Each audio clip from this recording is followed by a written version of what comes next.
Hi. Thank you so much for coming today. You're more than welcome. Hi everyone. Welcome once again to the Voice of Hope and Justice. Today we've got Mick Landon. He has got something to share with all the viewers, the power of God's forgiveness. And I can't wait to hear his story, how God have changed his life. Well, I was bullied at school. Yeah. Badly. How bullied. old were you when the bullying started? I was probably about 8 or 9. Right. 8 or 9. And but the problem is, when you fight back, and people keep coming to have a go just to prove that they're bigger than you, Yeah. they can fight better than you, Yeah. you reach a point where you become paranoid. You become very edgy. Right. So you develop hatred and anger. Yes, which I carried with me for many, many years. Many, many years. Explain it to us how anger and hatred took over your life.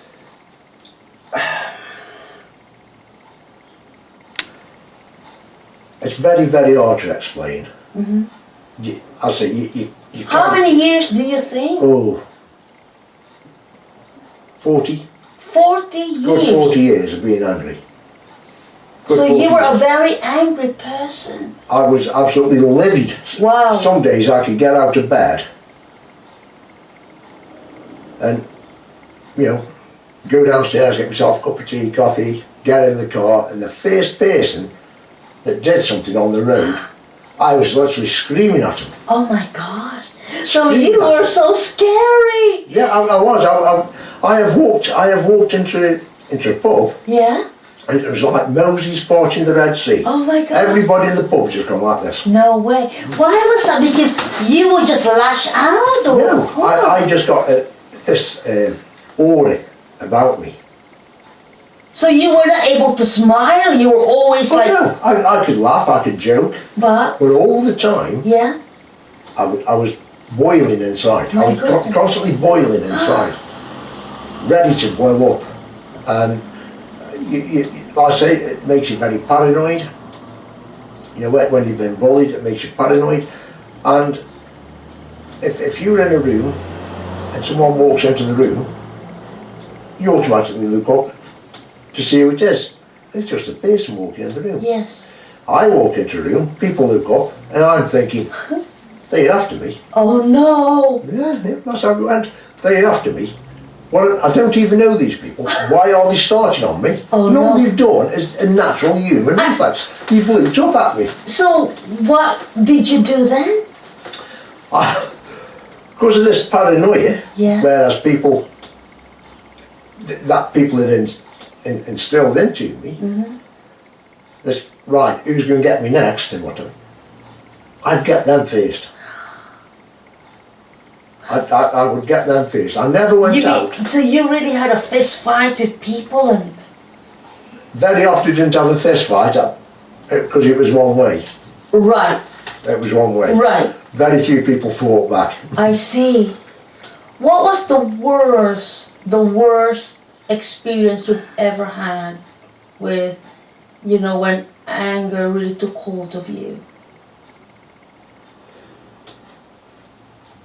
I actually broke someone's leg. How did it happen? Every time I walked around the pool table, he put his leg on the table, smirking. Right. And even now, I mean, I've lost all that anger and what have you, but the truth is, I'm still human and I can still get angry. Right. But at the time, I was fuming, I was livid. Right. I was raging inside. Right. And every time I walked around, pick his leg up, put it on the pool table, smirking. Now, even now, I don't like people smirking. And I will tell them about it. I won't punch him in the mouth. Should I? Should I try to smirk? But he carried on, and I said to him, listen, do it again, I'm going to break your leg for you. Oh no. And he put it on the pool table and says, how dare you? Oh no. So I jumped. I mean, this guy, was he somebody that you knew?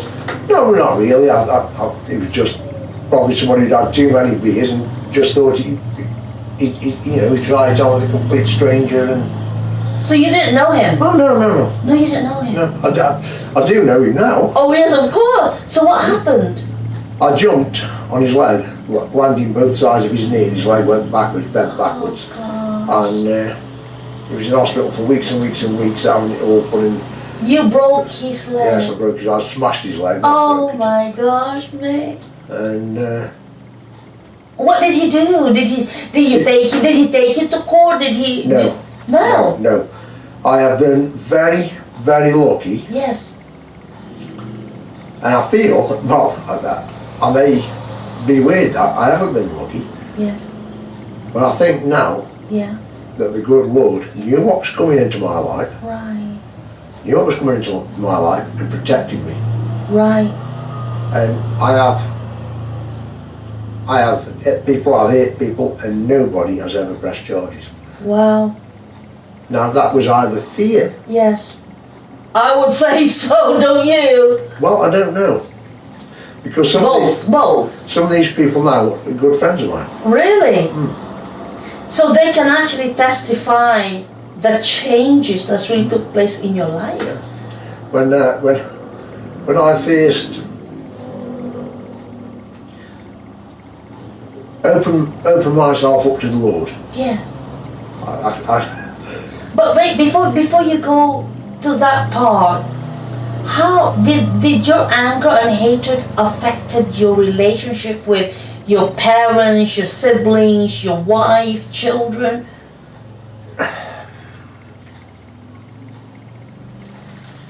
There was always that anger there, and I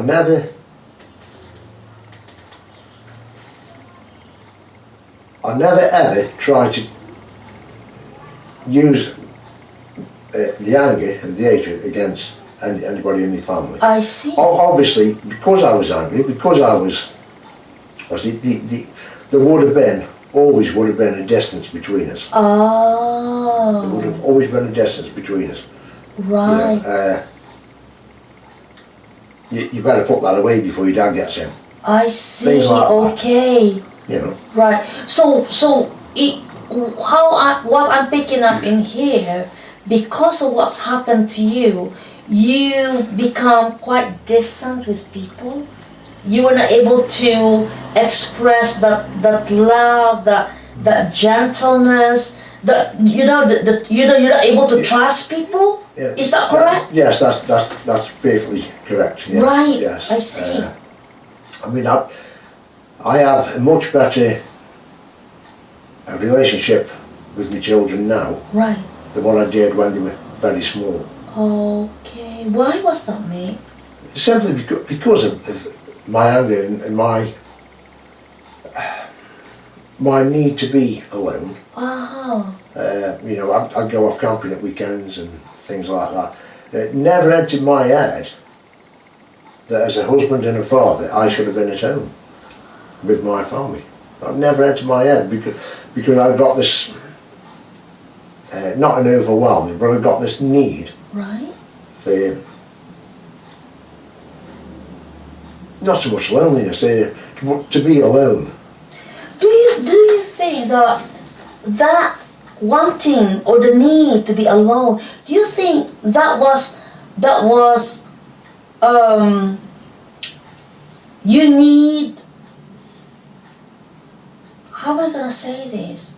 If I'm correct here, do you think it was a feeling where you needed to be alone with God, not really alone from anything? What do you think that was? At the time, Yeah. God didn't really play a role. No. Okay. Didn't really play a role. But I can look back at it now and think, well, because of this deep-seated love in the natural world, Yeah.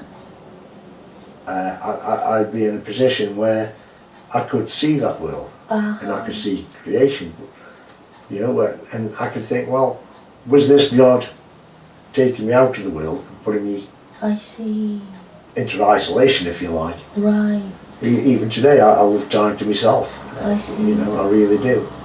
What do you do when you're alone then? When you're in, you know, when you're out there alone in the nature? I see things and I hear things. What exactly? What do you mean by that? I've sat at the side of a river, Yeah. and you know, I've sat there fishing sometimes. Mm-hmm. I haven't caught anything, but I've had a kingfisher sitting on my fishing rod. Kingfisher. And they're a beautiful, beautiful bird. And there's little experiences that I've had like this. In fact, It's like an expression of God, isn't it? on the way here today, I've seen a stoat running across the road. Right. And when you're aware Yeah. of your surroundings, Right. and you can see, I mean, I've seen barn owls, I've seen little ears owls, no end of bats, and all sorts of things that I see on a regular sort of daily basis. Mm-hmm. And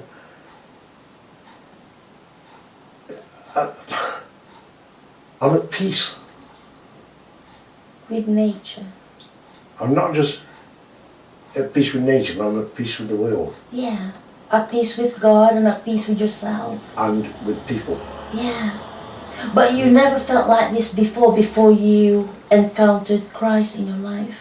Yes, but while I was on my own, Right. when I was actually putting myself into isolation, then yes, Right, right. because that has been the way of my life. I even as a small child, I'd watch caterpillars and perhaps see one spinning a pupa, a chrysalis, Yes. and I've actually watched them hatch out. That's amazing. I've seen dragonflies, the larva of the dragonfly. If you ever saw one, you'd run off screaming. It was so ugly. But I've seen them not run, but climb up the stem of Right. a reed mace, Yeah. dry out, split, the whole thing splits open, and then a dragonfly comes out, and it's a beautiful thing to see. And you know, I feel that we've been given this, and if we only open his eyes and his ears to look at the world around us, we'd be much better off. We'd all be happier. Do you know me? What I can see that you've had that much badness and anger, hatred, and pain, and God have actually used His creation Exactly. to, you know, for Him to express His love, Yes. His Absolutely. creativity, Absolutely. you know, and that is His way of expressing it to you. Yeah. Well, until your eyes are opened, Yes. fully opened, you can see all these things. But you don't appreciate. Oh, you can appreciate them, but you don't appreciate that they're the work of the Lord. Wow. You don't appreciate Wow. that everything about you, everything that you've been given, doesn't matter what it is, Yeah. everything that you've got in your life is given to you by the Lord. That's amazing. And you very often hear people say, Lord, more of you, more of you. Yes. You can't have any more. No. It's impossible to have any more than what He's given you. He's given you everything, every single thing that you need. Your clothing, the blue skies, the rain, the snow, the flowers, the bricks that build your houses, everything.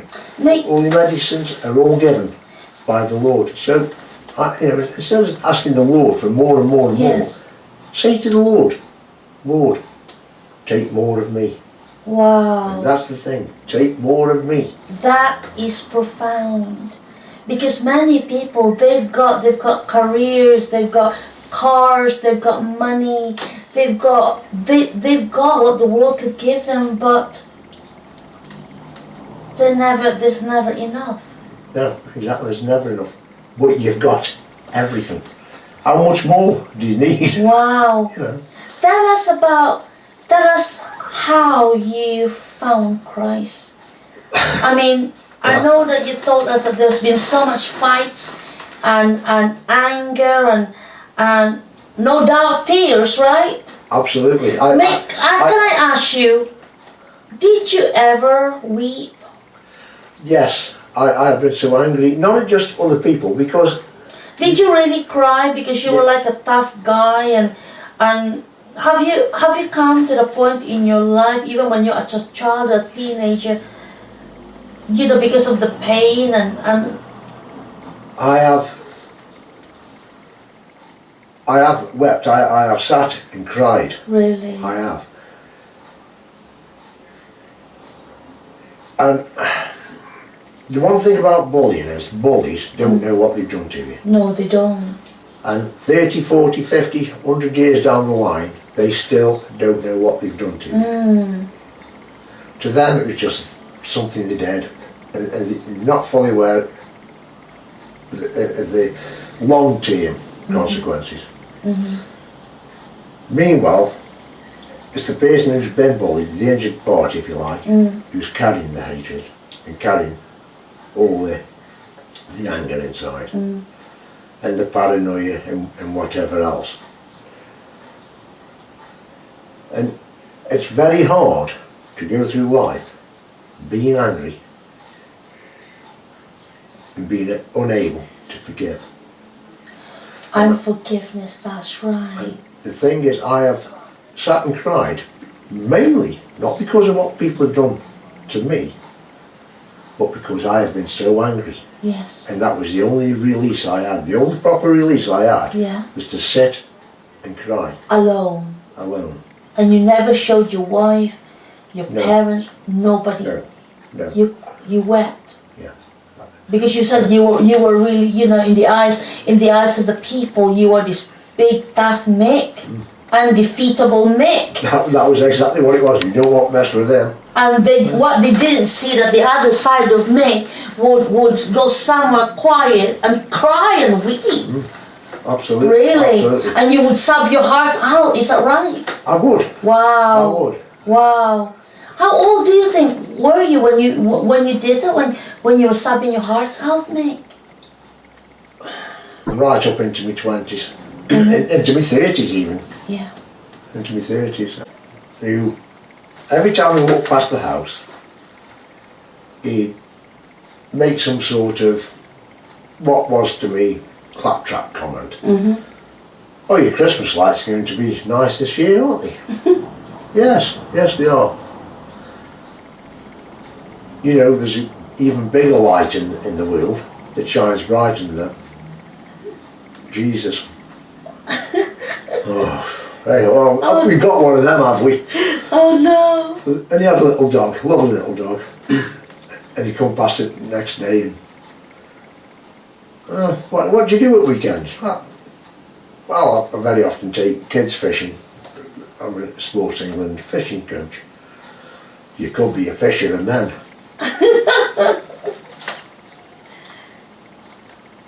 I can see me slapping him in a minute. Well, yeah, but you didn't understand what fishers of men were. Oh, I knew exactly what fishers of men were. Oh, right, so you knew, right, okay. But what I didn't need Yes.